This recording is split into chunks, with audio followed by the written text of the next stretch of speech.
Pangalawa natin topic, napaka-importante rin nun ito. Etong, may naaamoy ako dito eh.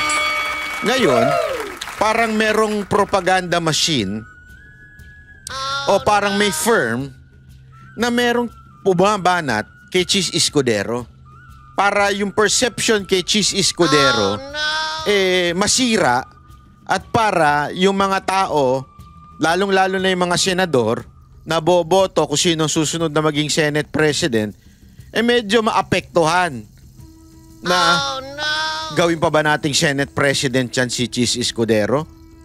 Tandaan ninyo, ang ginawa kasi ni Chis Escudero, tulad ng binibintang nung iba, keso Duterte daw, maka-Duterte daw yung dating. Ibig sabihin, maka-BP Sara Duterte yung kanyang desisyon na ibalik o, di ba, i-remand yung impeachment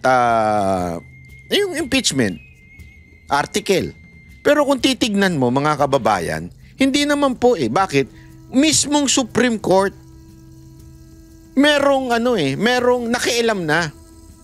Mismong Supreme Court sinabi, sandali. Bago yan, eto, meron muna tayong siyam na tanong. Siyam na tanong at pakisagot muna. Kamara, sagutin nyo muna ito. Anong nangyari sa mga ganito? Sa first, second, and third impeachment? Bakit kayo pumunta sa pang-apat? Na-review ba talaga ng mga congressman bago pinirmahan? Anong committee, saan dumaan yan? May karapatan ba yung SecGen na i-delay? Yeah? So, ibig sabihin, may siyam na medyo kaduda-duda na dapat sagutin. Again, bakit? When you ask something, because meron kang kailangang linawin. Kasi nga, medyo malabo. So, ibig ko lang sabihin, if the Supreme Court says the same thing with Chis Escudero, merong sinasabi yun. If the Senate remand o ibinalik sa Kamara, hindi ibig sabihin si Chis Escudero maka-Duterte. Yeah? Pero, bakit ganun? Kasi nga, may problema.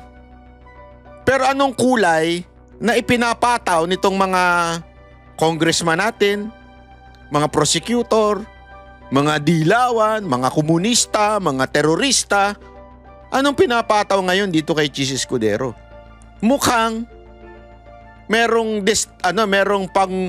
pangdudumi na ginagawa etong mga to kay Chis Escudero para sa susunod na Congress, yung 20th Congress, mapalitan siyang Senate President. Tingnan ninyo itong balita na ito ha. Tingnan ninyo. Kaliwat kanan ang pagbaha ngayon pero tila may political storm din na namumuo sa Senado.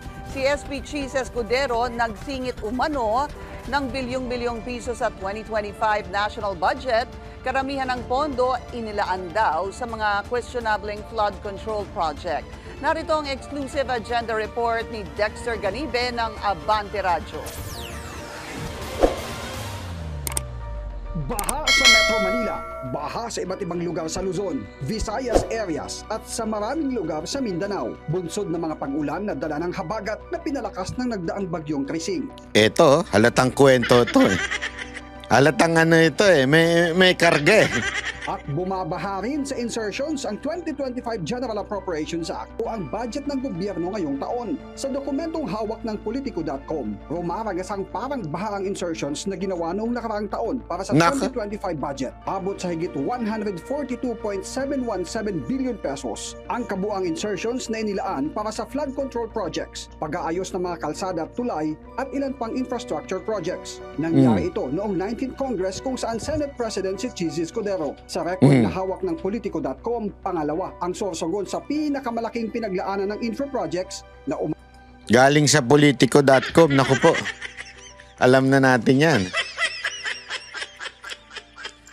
Hindi, ito, lang tayo dito, diretsuhan lang tayo. Alam na natin yung mga ganyang inilalabas doon sa mga online news, tapos pipick upin ng mga ibang news.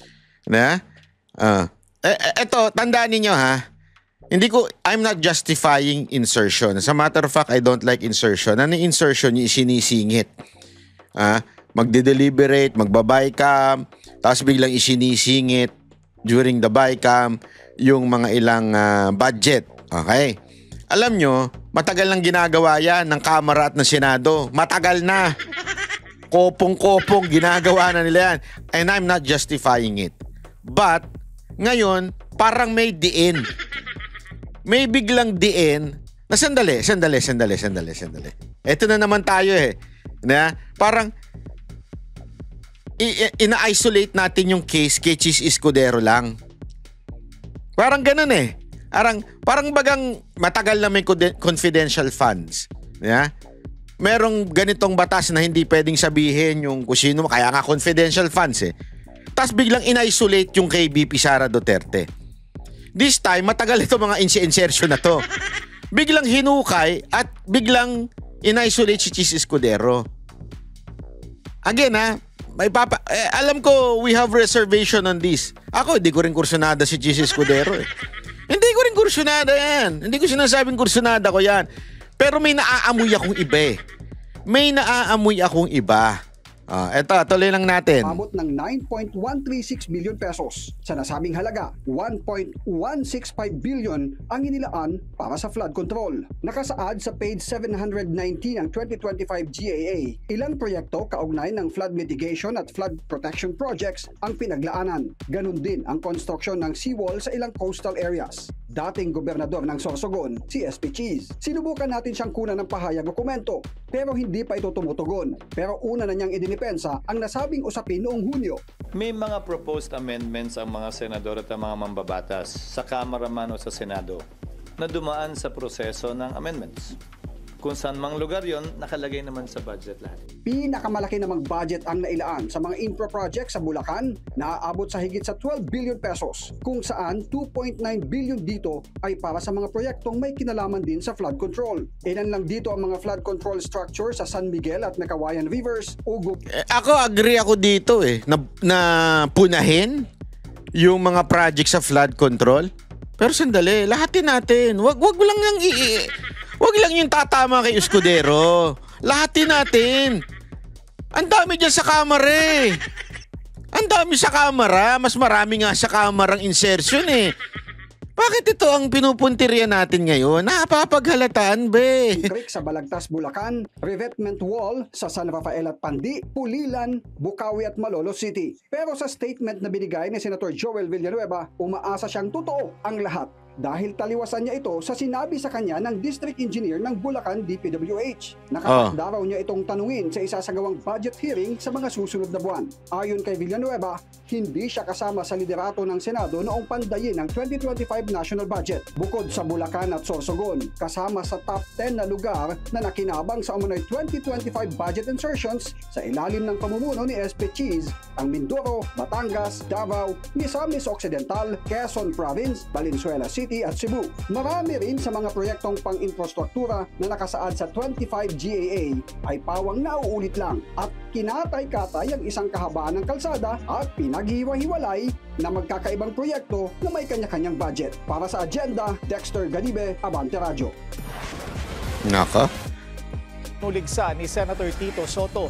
Yon ang kasunod Kita niyo? Yun ang kasunod. Ako hindi ako I'm not against Tito Soto, pero naku naman, napaka-obvious. Alam naman natin ang contender ni Chis Escudero sa Senate presidency si Tito Soto. Biglang nagkaroon ng statement si Tito Soto. Yeah. Sorry I mean in some area pabor ako sa mga sinagawa at sinasabi ni Tito Soto, pero this halatang this is politics. This is really politika ito. Gusto lang talaga maging Senate President. Ang umano'y 142.7 billion peso insertions sa 2025 budget. Anya, hindi umabot sa bilyon-bilyon ang mga amyenda ng mga nakaraang Senado. Iskandaloso raw ang mga ginawang insertion, lalo na kung kinuha ang mga ito sa pondo ng DepEd at DOH. Imbestigahan niya ang issue. Ayun na. Ayun na. Oh, di ba? I mean, tingnan niyo kung kayo magaling kayo magbasa eh. Pagkatapos in-isolate yung insertion di umano, allegedly, ni Chis Escudero. Yeah? So, pinutikan siya, putik sa mukha. Sige, tapon. O, ganyan. Kahit ito yung mga nakaraan na, ngayon lang lumalabas. Yeah? Biglang ganun eh. Tapos, after putikan, meron biglang isang hero na lalabas. Ano sasabihin ng hero? Dapat itong imbestigahan. Ito ay pera ng taong bayan. Ito ay kaya nagkakaroon ng problema sa baha. Gago! Medyo halata. Halata yung karga dito eh. Halata yung karga dito na alam nating mukhang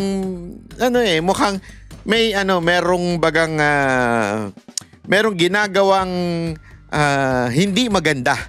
Di ba?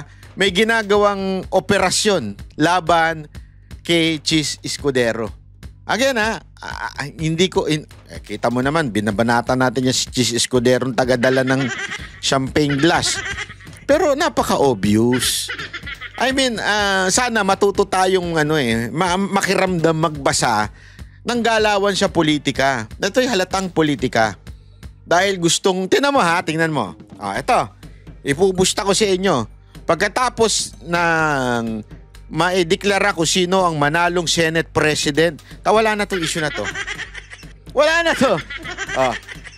Etong issue na ito is for the Senate Presidency lang. Ibig sabihin, gusto talagang kasi alam mo, whether I don't like or whatever color si Chis Escudero, I don't like the person per se, Pero the way he handles yung impeachment, ang ganda ng paliwanag niya. Yung makikita mo yung fairness niya. Ang lino pa nga na sinabi niya eh. Hindi na ito tanong na kung ito'y tatalon sa 20th Congress. Hindi na ito tanong, etong pagsoli namin na hindi ibig sabihin dismissal. Ang linaw ng mga ganon niyang statement. Hindi siya gumigitna na parang alanganin ang gulo ng statement. Si Aimee magulo ang statement. Totoo naman eh. Kasi si Aimee gumigitna. Para bagang tanungin mo, sino may kasalanan? Bakit nandun si Duterte sa dahig? Hindi niya madiretso na kapatid niya may kasalanan. Eto si Chis Escudero, pag nagsalita pagdating sa impeachment, ang linaw. Hindi ito dismissal pero isinosoli ito dahil kailangan minyong may linawin. Tatalo na ito sa 20th Congress ang linaw na eh, di ba?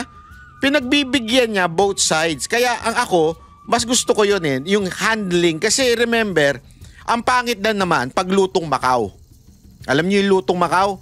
Sa mga nagbabasketball yan. Alam mo yung pagka may liga, pag sinabi mong lutong Macau, ang pangit manalo ng lutong Macau. Kasi panalo ka nga, nakakahiya ka naman. Ay, halatang binayaran yung referee, lutong Macau. Di ba, ang pangit ng ganun. Ang maganda dito kay Chis Escudero, fair na fair siya. Kahit na nakakabuisit yung mga statement ni Ontiveros na paulit-ulit at saka yung kay Pimentel, paulit-ulit. Pinagbibigyan niya. Kung ako yung Senate President doon, binatukan ko yung mga yun eh. Hindi, biro lang. Walang ganun. Di ba? Parang yun yung mga bagay na sabi ko nga ito si Chis Escudero, masyado namang patas. Pero at least, di ba? At least, whatever happened to the impeachment, it was fair judgment. Kaya nga sabi niya, whatever resolution, kailangan pagbotohan. Hindi siya lang. Sabi niya paulit-ulit, kaya ang ganda ng, alam mo diba, diniscuss natin yan dito eh. Ang ganda ng mga sagot niya sa media, mga press briefing niya or press con niya, ang ganda ng sagot niya. It's always the decision of the senator judges. I am only presiding judge, parang ganon. Hindi ako yung nagdidesisyon. It's the entire court. Yun ang tama. Ang problema kasi, pag kami kinulayan mo na, mahirap na. Kung ako nga lang ang tatanungin mo, mas gusto ko sana ng Senate President, si Marcoleta. Di ba? Hindi naman pwede. Pero, Eto, mas okay na sa akin ito. Kesa naman, sorry pasensya na. Magbabayad utang yung si Senator Soto eh. Sorry pero yan po ay kahit papaano, sinabi ko naman sa inyo, gusto ko yung mga stand niyan sa Soji, sa maraming stand si Senator Soto na gusto ko.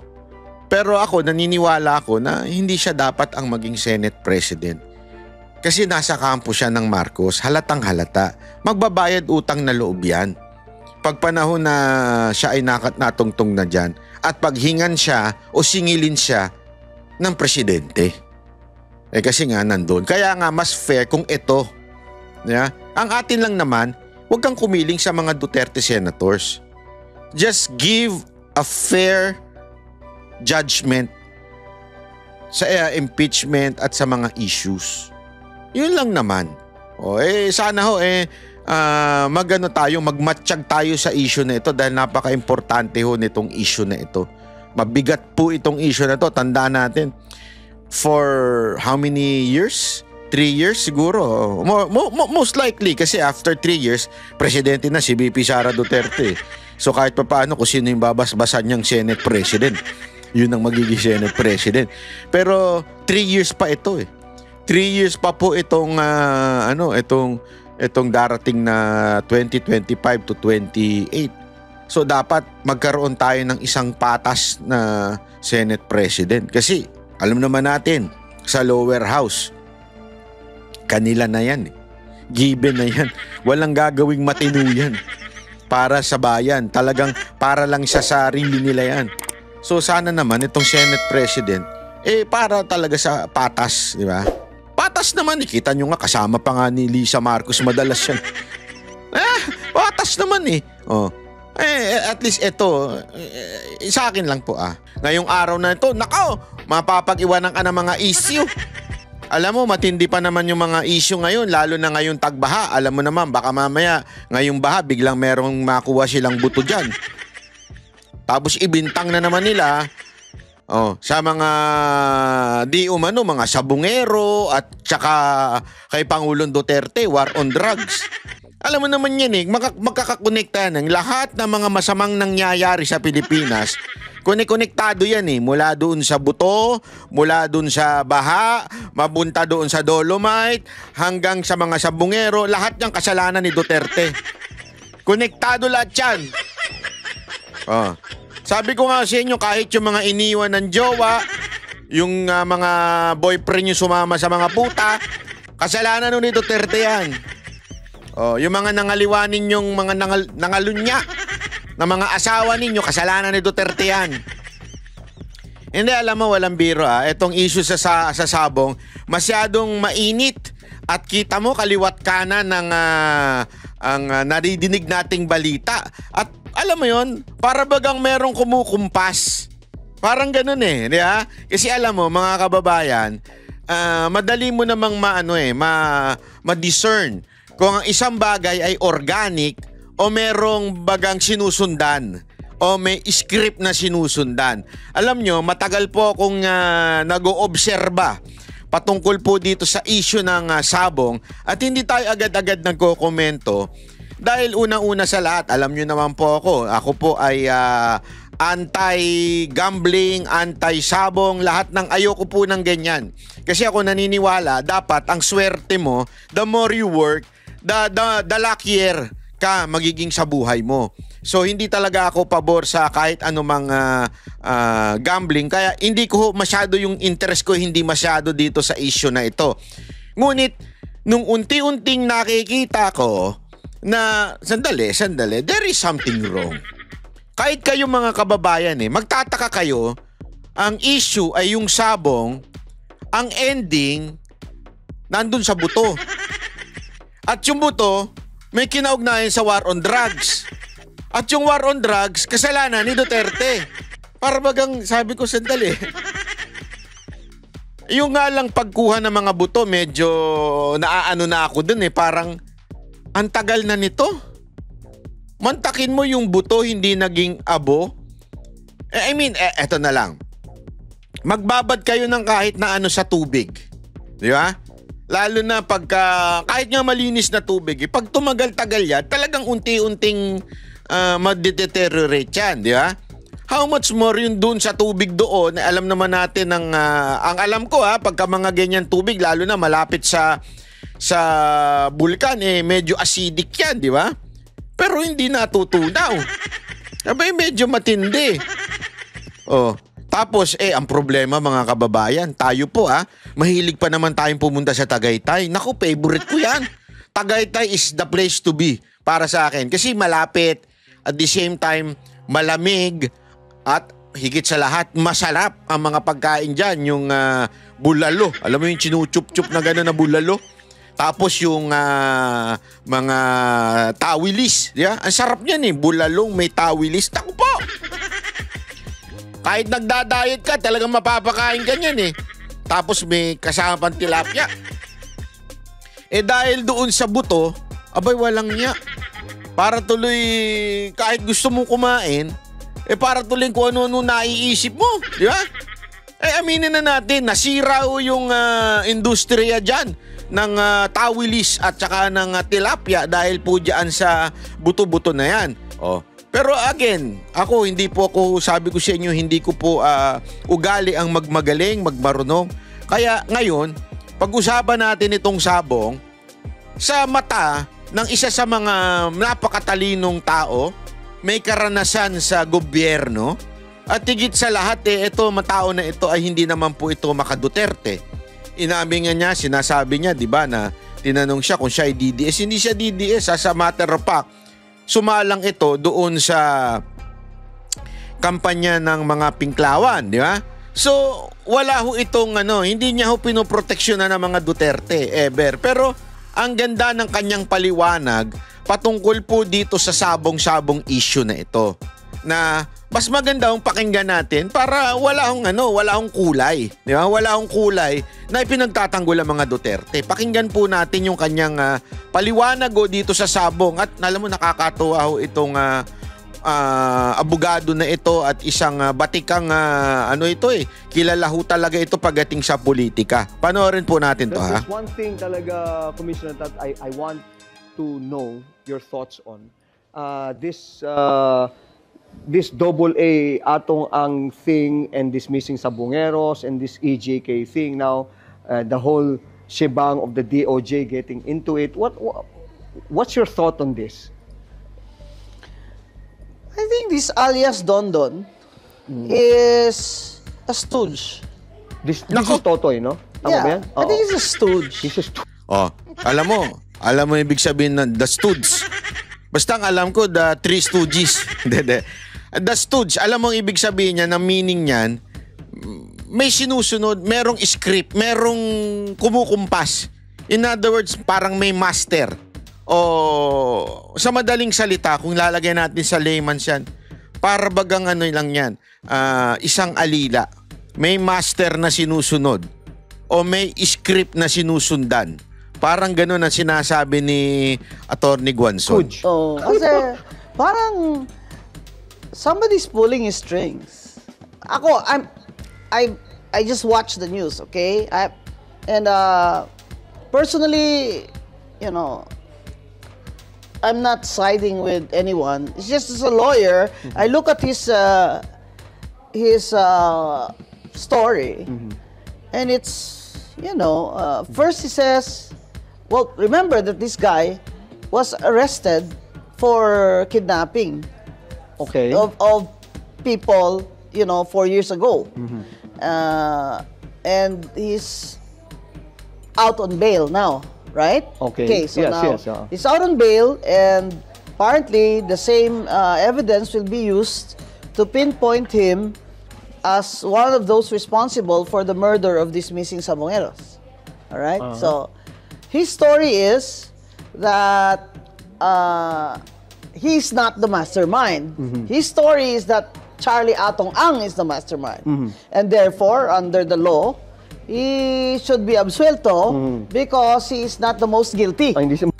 Grabe yun, Alam mo, ito yung isang bagay na hindi tinitignan ng mga ordinaryong mga Pilipino. Pero napakaganda na sinabi ni Attorney Guanzon. Bilang abogado, di ba? Ito pa lang, kung sino man yun, nagsasalita yung naka-blur, tapos eventually hindi na rin pala binler.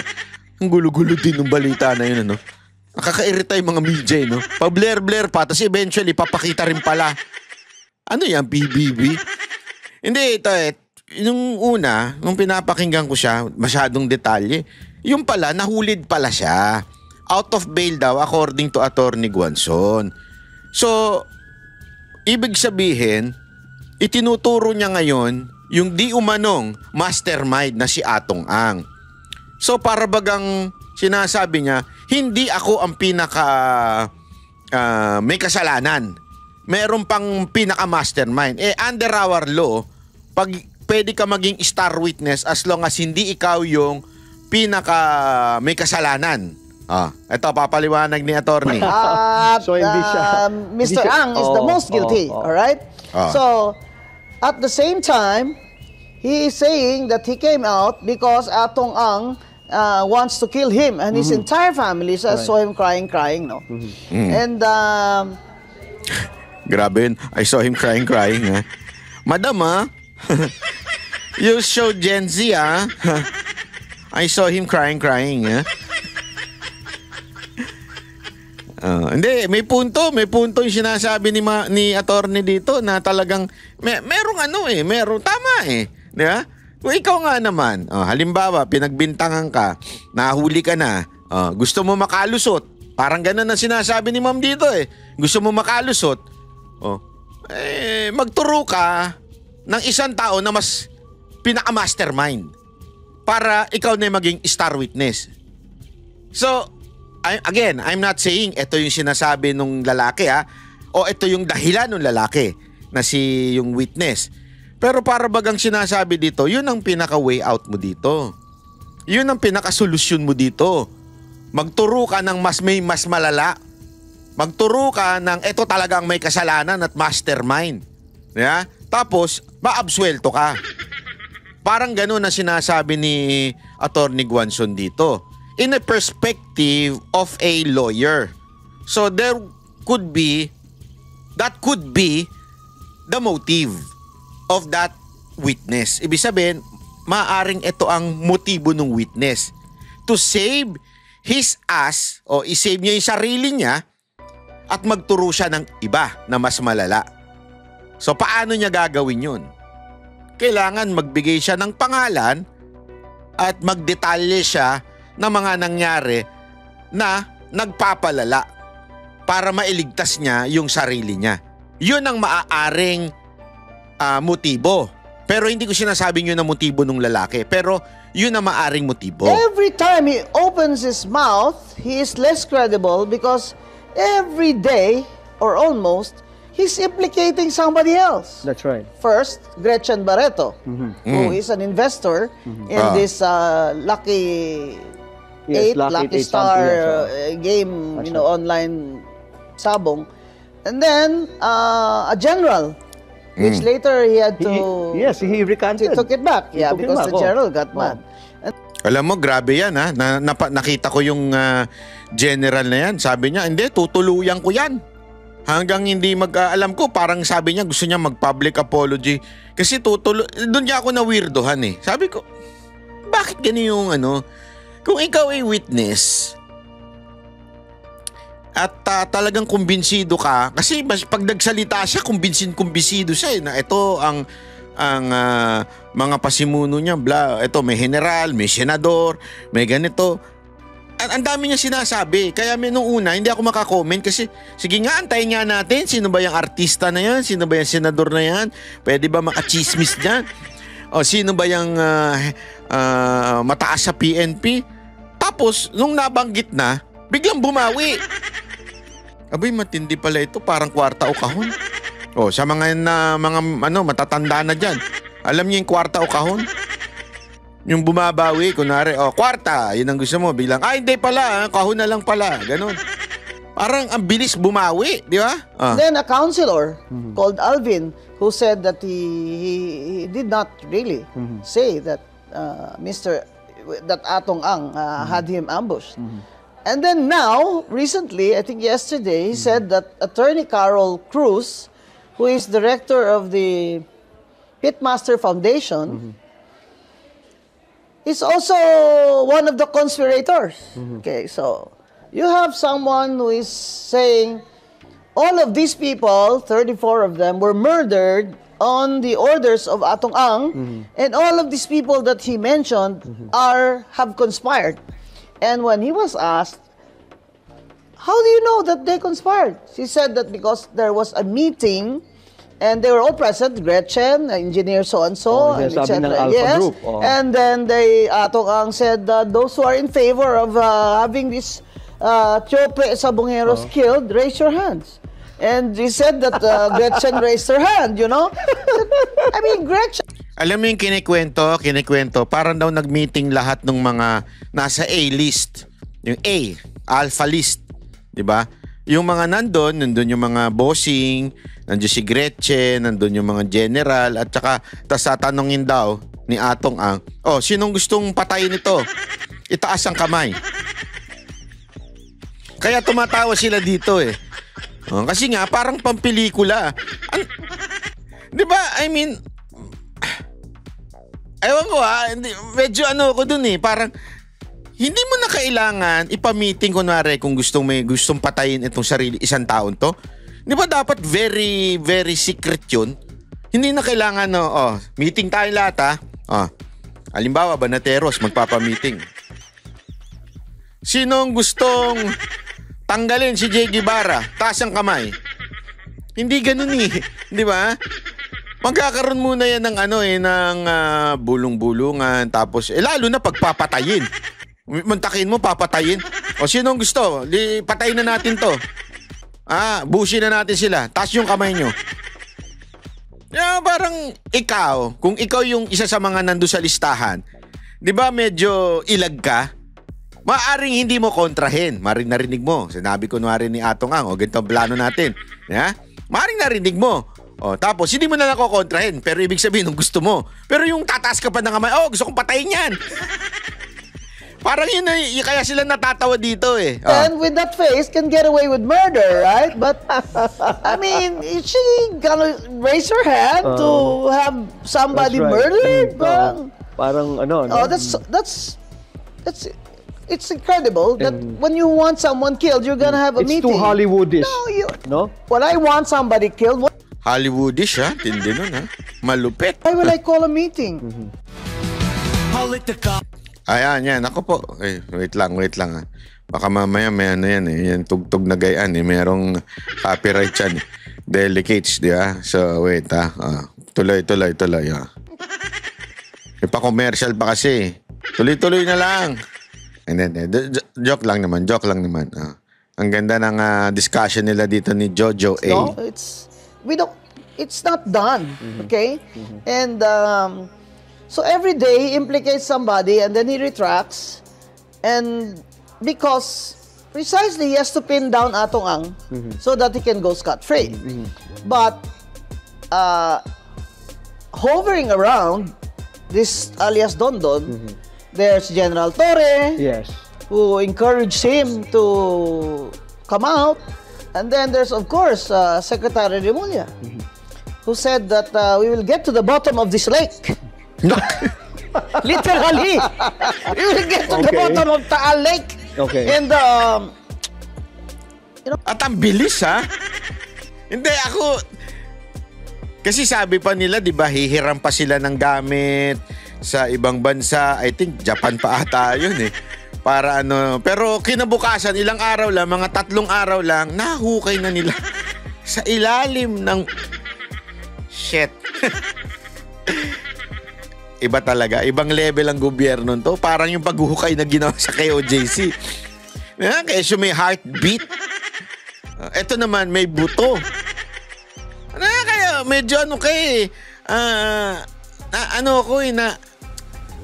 again, alam mo yun, meron sa part ko na maganda yan, tama yan, ipaglaban natin yung mga namatay na sabungero at mga nawawalang sabungero, ipaglaban natin yan kasi that is murder. Diba? Parang may ganun ka at mali yan. Dapat natin pugsain ang kumpanya ng sabong, ganyan. Pero maiirita ka kasi the way they're doing it, it's not, ako, wala. Gusto nyo tagaling eh. Kaya ako nga, di ba, sabi ko nga, dapat iba ng lahat ng online gambling, including isabong. Yeah? Sa akin yun eh.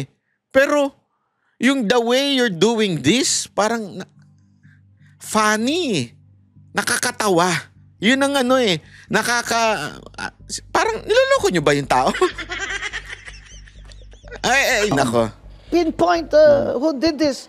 And then he mentioned something like, kasi mahirap silang something maano kasi marami silang connection. So he, again, referring to Atong Ang, looks like nobody likes this guy, Atong Ang, you know? they don't like this guy. But you know, ladies and gentlemen, in justice and law and justice, wag naman yung because you don't like the guy, he's guilty. Yes. Diba? I mean, it should be... Same thing that they did with Tebes.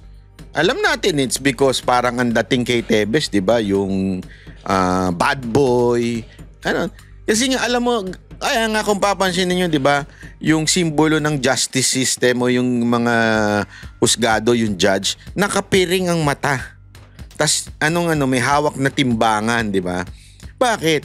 Kasi hindi dapat tinitingnan kung sino yung tao. Hindi kung masama yung tao, pangit yung tao, babaero yung tao. O, di ba? Ganun yung, kasi ganyan ang dating kay Atongan. Ako, ganyan to, ganito. Hindi dapat ganun. Dapat yung ebidensya. Kaya nga timbangan yung ebidensya. Hindi mo tinitingnan kung ano yung mga yung bigat nung ebidensya. Kaya nakapiring ang mata. Ngayon, hindi na eh. Based on evidence. All lawyers know that. Right. In fact, meron ako na-encounter naman dyan na, it's all over the thread naman, Commissioner, di ba? Na basing it also, premising on what you said, na parang nagkakaroon tuloy ng dikitan na from out of nowhere, nagkakaroon ng dikitan to the EJ case and Convergence. Convergence. That's the word of Secretary Remulla. Yes. There's Grabe, a convergence. The convergence of the EJ case and so ultimately, on the whole, hovering, borrowing your words, hovering will now come the political na gulo, na banggaan between the government and the Dutertes. Diba? Yun. So, Well, apparently, there's... and Atong Ang, if you say Charlie, convergence, right. Nadadamay. Siya na ang parang nagkakaroon Because ng... Atong Ang was a Duterte guy, right? He started this online gambling during the President Duterte's term, okay. right? Yes. He was So, when they see Atong Ang, they say, kalaban. Ganun Duterte, ba? you know? So, Yung perception linawin natin dito, perception. Yan ang ginawa nila eh. Bago nila binanatang si Atong Ang, binigyan nila ng perception na pinayagan o namayagpag ang isabong nung panahon ni Duterte. Ayan eh. Tapos, ibig sabihin lang nun, bata ni Duterte si Atong Ang. Kinonek-connect na nila eh. No. Di ba ganun di sa Pogo? Ano sinabi nila? Na mayagpag ang Pogo nung panahon ni Pangulong Duterte. Kaya may koneksyon si Pangulong Duterte sa Pogo. Tapos ano ginawa? Idinikit si Harry Roque. Si Harry Roque ang abogado ng ganito mga Pogo na kung saan si Harry Roque ay malapit sa mga Duterte. Para bagang ang laging mga Duterte, hindi naman nila sinasabing totoo na una ang Pogo. Panahon pa lang ng Dilaw, meron na niyan. Yung isabong na yan, panahon pa lang din yan na mga Dilaw, meron na mga sabong-sabong. Namayagpag dahil nga nung panahon na nagsara ang lahat. Yung pandemya. So doon namayagpag yung isabong, walang ginagawa ang tao, nag-iisabong, yung pinayagan yung Pogo kasi nga wala naman lumalabas. Ngayon, idinikit lahat yan kay Duterte. So, para masisi si Duterte, punteryahin natin yung Pogo. Gamitin natin si Roque, idikit natin sa mga Duterte. Ito din si Atong Ang. Hanap tayo ng picture na nandun si Duterte, kaya naglabasan yung picture na kasama si Duterte ni Atong Ang. Mga ganun eh. Tapos ngayon, ayan na. Magkakasama na sila. Mantakin mo, war on drugs, tsaka yung yung mga sabungero na i-connect pa. Siguro habang nagsasabong, nagdodroga, nagpatayan. Alam mo yung parang grabe yung magtahi yung scriptwriter ninyo, So ha? there's a convergence, he said, between EJK and the missing sabongeros in Taal Lake. I mean, it's kind of far-fetched, but gusto niya i-drawing eh. Hindi, alam mo, yan din yung sinasabi ko noon pa eh. Actually, before pa naglabasan yung connection na yan, sinabi ko na yan sa live ko eh. Ay, sa video ko, sabi ko, pustahan tayo. Etong isabong na to, i-connect to kay Duterte. Yung mga nawawalang sabongero, isisisi kay Duterte. Wala pa ito, ha? Wala pa yung sinasabi ni Remulla. Wala pa yung mga findings sa buto-buto. Wala pa itong mga witness na naglalabasan. Sinabi ko na yan. Kasi halatang halata yung galaw nila. Lahat i-connect nila. Any issue, any bad issue sa Pilipinas, i-connect nila sa Duterte. Sabi nga, kaya nga natatawa na yung mga memes naglalabasan eh. Pati yung pagkamatay ni Ninoy, si Duterte may kasalanan yan. Pagkamatay ni Magellan, si Duterte may kasalanan yan. Pagkamatay ni Rizal, si Duterte rin na may kasalanan yan. Laging ganon.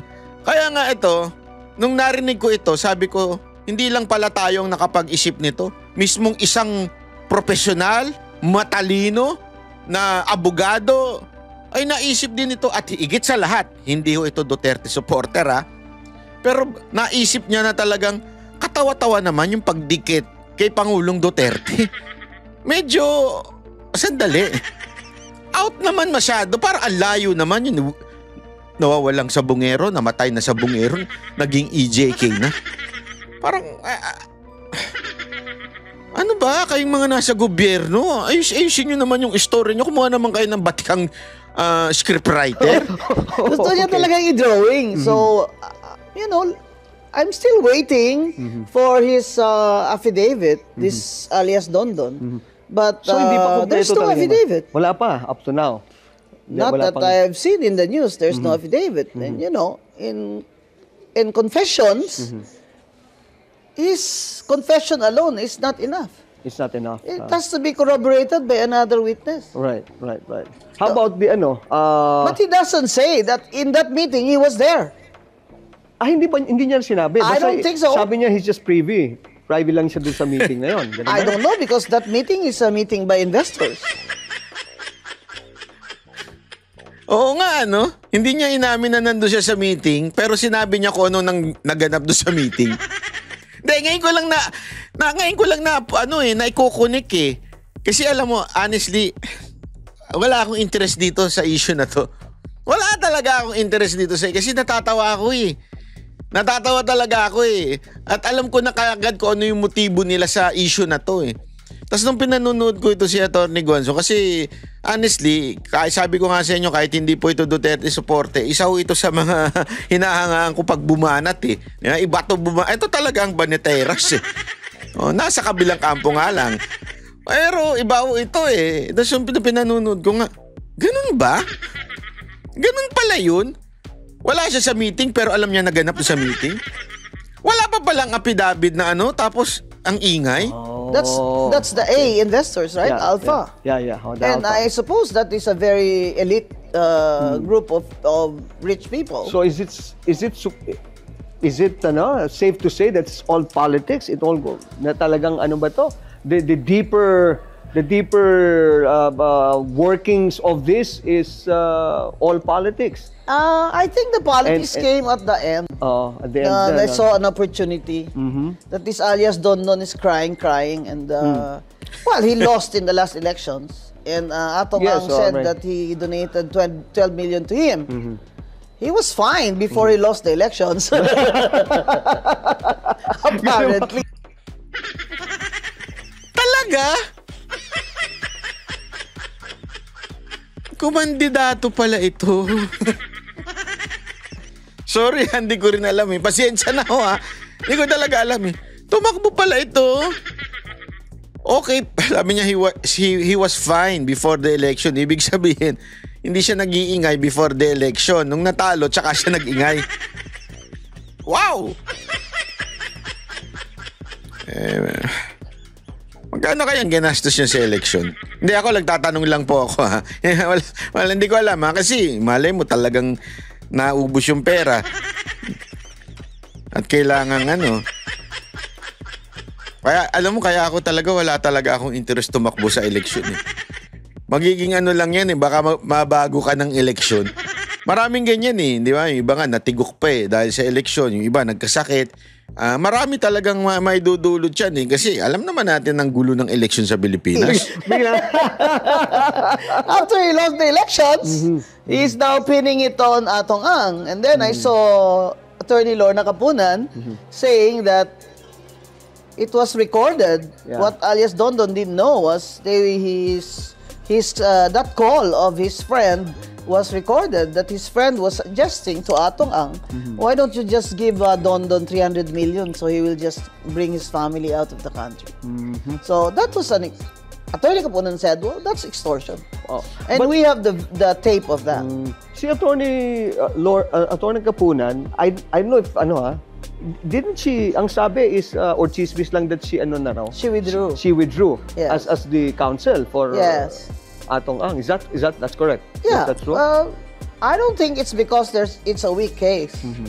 I think that lawyers like Lorna Kapunan, I think mainly, of course, it has to come from her. She's one of the prosecutors in the impeachment case versus VP Sara. Okay. So maybe she thinks that it's not good to be politicized. Para hindi siya mabahiran ng politika. She doesn't want to get into the middle of this. Kasi there's already a political side to it. That's right. Diba? That's right. Although it does not disqualify her from being prosecutor, she is bound by her code of ethics. So, parang Commissioner, hindi siya itong case na to, if you look at it from the point of POV nung kay Dondon alias Totoy, so it's not a strong case against Atong Ang. Well, if it were a strong case, how come up to now he has no affidavit? Because he's still drawing it. Ay, grabe naman. Grabe naman kayo, attorney. Grabe naman. Dinodrawing pa ba? Hindi ba kumpleto istorya? Alam mo, may naalala talaga ako dyan Yung mga kababayan natin, di makakalimutin niya, maalala rin Naalala niyo yung mga istorya noon? Yung sa Negros, di ba? Ganyan yan yung unti-unting dinodrawing, unti-unting lumalabas. Meron pa nga nagsabi dyan na sekretary. Oo, meron kaming recording na tinawagan at inutusan na patayin si Digamo. May ganun may video recording daw. Parang may audio, I think audio recording. Hindi naman lumabas yun. Tapos yung mismo nagsabi na si Tevez daw ang mastermind. I think nag-recant din ng lahat ng witness. Nagkalabo-labo din. Alam mo, itong hindi maunawaan ng iba, You stick to the truth. Wag ninyong lalaruin ng katotohanan. Maybe you are winning now. Kasi sabi nga history is written by victors. Ngayon, maaring ikaw ang panalo sa mga akusasyon. Di ba? Maalala nyo, ganyan din yung kay Pastor Kibuloy. Inuunti-unti, dinodrawing yung script. Yeah? Unti-unti. At eventually, lalabas ang katotohanan dyan. Lalabas kung sino ang nagsasabi ng totoo. Halimbawa, yung recantation nung si Rene. Yeah? Doon, kitang-kita mo yung time na siya ay nagsalita doon sa Senate. Umiiyak siya. Nagbabasa siya. Pero nung nirecant niya na lahat ng sinabi niya, detalyado, kabisado niya. Hindi umiiyak. talagang derechuhan. Walang patid yung bitaw na. Mama, bilang abogado, sigurado ako, alam natin yun eh. Walang yung bitaw niya. Parang ganito rin ang nangyayari dito. Parang sinasabi ngayon ni Attorney Guanzon na bakit walang affidavit pa? Ang tagal na niyan. Parang masyado atang, sorry for the term, pero ito talaga ang term, sinasalsal ng media yung istorya hanggang unti-unting mabuo. Parang ganun eh, di ba? Ganun ba? Oo, okay. Yung drawing pa niya.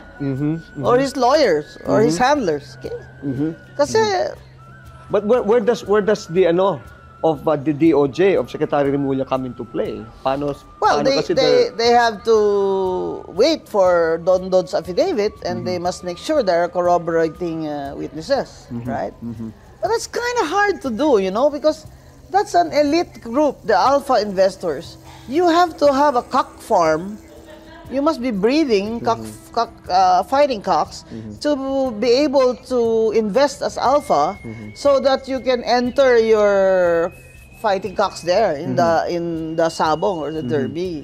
Not anyone who can afford the shares can enter. You have to have a cock. You have to be a breeder, and so that's an elite group, no? And it's hard to imagine that elite group will have a meeting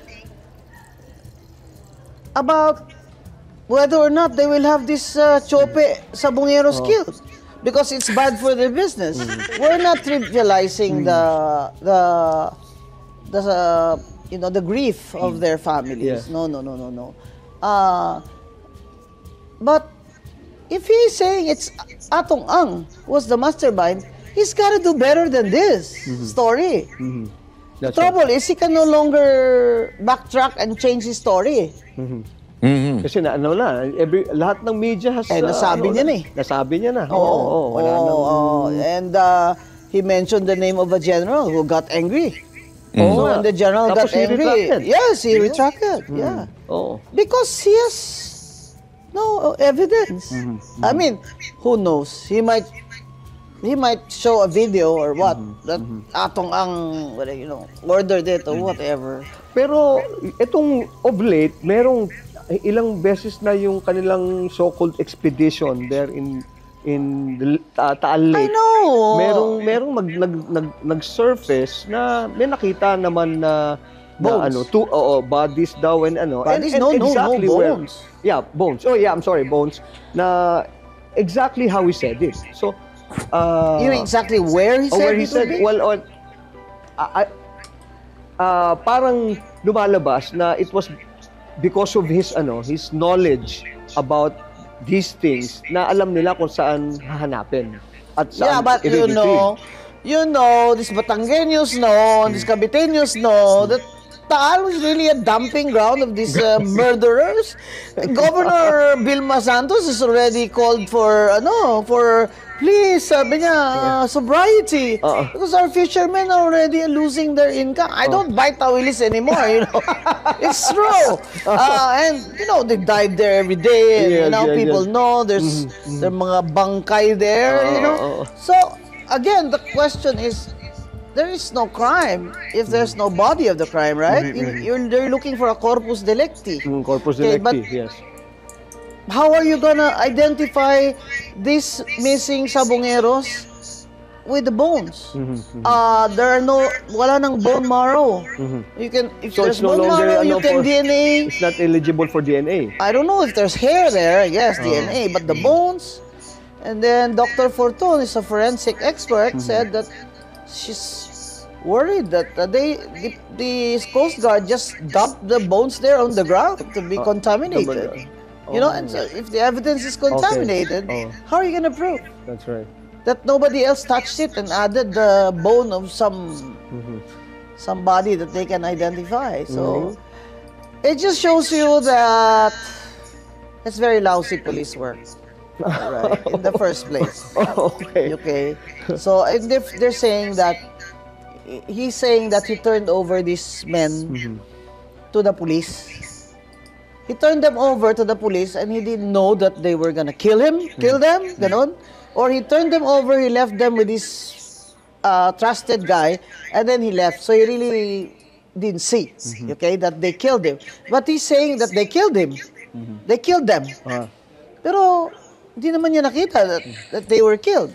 So he's now implicating several police people who are now, I think, under investigation. You know, that's very interesting, Commissioner. No, tama nga naman yung ano mo. I'm with you on that lalo na how can you pursue a case without medyo nagda-drag on na to, ilang 2 linggo na ba? Wala pa siyang affidavit. Alam mo mga kababayan, kaya napaka-importanting tignan talaga ito ng maigi. Kasi ang dami na nadadamay. Na ako sa akin kung talagang totoo na itong mga ito ay sangkot, hindi lang siguro kamatayan ang dapat na ipataw dyan. Pero mga kaibigan, kung ito ay politika lamang, kawawa yung mga masasangkot. Kasi alam niyo naman sa politika sa Pilipinas, ang lala. Anything that could weaken the Duterte, idadamay nila. Kahit yung mga pulis na matagal ng, nagsilbi lang naman sa bayan, tapos dahil medyo dumikit sa mga Duterte, dinadamay. Nakakaawa Alam mo yun? Nakakaawa po dahil, alam mo, bakit ko alam yan? Bilang vlogger, isang ordinaryong vlogger lang naman ako, ordinaryong Pilipino, di naman ako politiko. Ako nga dinadamay 'di ba? Hindi lang ako, ang dami ko pa mga kasamahan na kung ano-anong kaso, kung ano-anong hinihingi, 'di ba? Dahil lang sa ikaw ay bukang bibig mo si Duterte o di kaya ikaw ay quote unquote malapit kay Duterte. Kaya ako naaawa ako Sana lang talaga the court will be fair in judging these people. So whoever are they kung talagang napatunayan, bitayin kung pwede. Kaya lang wala sa batas natin Pero kung patunayan talaga, okay. Pero sana wag lang madamay yung mga, alam mo yung mga pulis lang. Kasi ang dami kong ito yung kay Grijaldo. Ang daming dinamay na pulis dyan. Yung nakulong sa kamera. Ang daming dinamay na pulis dyan na wala namang kinalaman. Nagkataon lang na malapit si Grijaldo o masabi nating nilabanan ni Grijaldo yung ilang mga congressman, damay pati tuloy yung mga tauhan niya. Parang sana naman wag ganun. Kasi kawawa naman yung ibang mga pulis. Yung ko lang nga naisip, dapat yun, di ba, for starting off with a case, dapat meron ka ng, ikaw lalong ganun ka, dapat meron ka ng namang di ba confession? Confession na, he is confessing that he was part of this scheme. That he was ordered by Atong Ang to deliver those to the policemen. But he did not say that Atong Ang told him deliver this to the policemen and have them killed. Because he's also trying to avoid, having to admit that he also knew that he turned them over to be killed. Pero what would happen, when you think about it naman, sige, we're talking about 100 sabongeros on the missing. Ano naman ang reason kung bakit sila gaganunin? So, because, yun nga, they said, they cheated. They cheated. Okay, so, if they cheated, you have to look at the operation siguro of this online gambling That's why I want to ask Jun Santiago and all these people who don't engage in online. Because, my father was a cock breeder also. And fighting cocks part of my life. I woke up in this world with a cock crowing, So, I know cockfighting. I know a little bit of cock breeding and the derbies, So, you have to look at these operations. I just don't know how they do that, but I understand. May mga sultada na medyo class C or class D, gano'n, mababa yung... Logis, mababa siguro yung mga patat, yung bets ba. But certainly not the alpha. So, ang tanong pa doon is, lahat ba yan? Direct control yan ni Atong Ang? Or this guy, this Don na he seems to be the right-hand man sa operations. Diba? He's in charge of security. Right. He's in charge of maintenance, ganyan. He even has his own security agency. Kaya ano nga very close nga daw talaga sila. Para nga daw anak No, and ni... he owns the security Atong, agency right. that the companies of Atong Ang Very hired. well trusted. Oo, and he owns the security agency. Right. Oo. Diba? Oo. Iba yun. May sarili siyang negosyo. Grabe, ano. Ayan, no. Diyan ho tayo magtatapos sa issue na yan at bago tayo lumipat sa kabilang issue, ito lang ang sa akin. Again, I'm totally against any form of gambling online or gambling per se. Talagang ayoko yan. Ayoko talaga yan. Pero sana lang, wag ito pasukan ng politika. Maging patas ho tayo. Hindi porket may witness, sasabihin kagad nating credible. Kasi sabi nga nila sa bayan natin madali mag-akusa, mahirap magpatunay. Yan ang totoo. Ang problema, perception is everything. Sa perception, hindi mo kailangan patunayan. As long as paulit-ulit sa media, yari ka. Yung perception sa'yo, yari na. Basta paulit-ulit. Yun ang problema sa bayan natin. Kaya sana, wag naman masyadong ang maging basihan ng mga Pilipino talaga ay yung ebidensya. Or else, konektado na naman ito sa politika. Walang katiwala, di kasi natin mapapagkatiwalaan ng mga nakaupo Yun ang problema Di ba? Yan ang problema pag naglagay tayo sa gobyerno ng mga taong politiko. Ano ba ang gagawin ng mga taong politiko? Pupolitikahin. Tama, mali. That's the truth Ang pupolitikahin yan.